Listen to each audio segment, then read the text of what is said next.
Well, an interesting case from Iraq over the past 48 hours. Iraq, of course, does not recognize Israel, and in Iraq it is punishable by death to have any kind of contact with Israelis. But the Iraqi Foreign Ministry did initially condemn the Jerusalem attack. It then withdrew its condemnation and condemned Israel instead. To talk more about that, we're joined by Entifadh Qanbar. He's the former spokesperson for the Deputy Prime Minister of Iraq. He's now the president of the Future Foundation, and he joins us from Washington, D.C. So, Entifadh, what do you make of this rather bizarre chain of events? It's a farce, and it's bizarre, Laura. The Iraqi government, one wing of the government works with the international community, and the other wing works with terrorism, and it's a proxy of Iran. I would say the biggest part works with Iran, and the smallest part works with the reason of the international community. The foreign minister made the right step by condemning this heinous attack, which we all condemn it. And Arabs in the Arab countries, I'm an Arab from Iraq, and learned over the years that what you see of Palestinian terrorism in Israel is not about Palestinian rights. It's simply pure heinous terrorism. And what goes around comes around.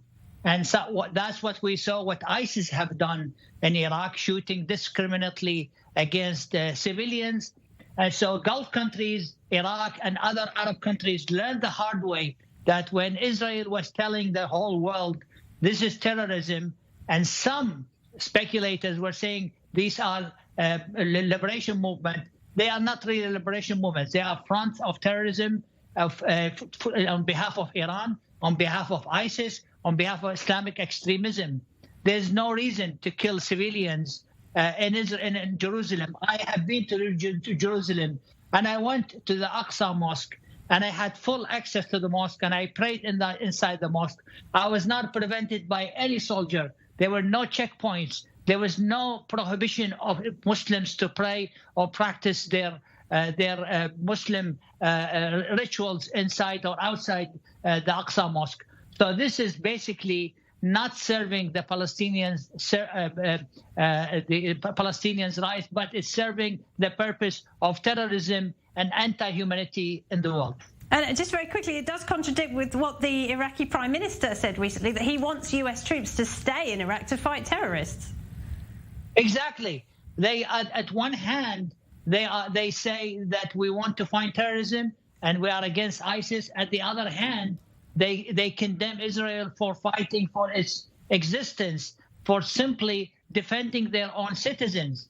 Look, many European and even here in the United States, people in the 2000s years were sympathizers with Hezbollah, saying that Hezbollah of Lebanon is a liberation movement.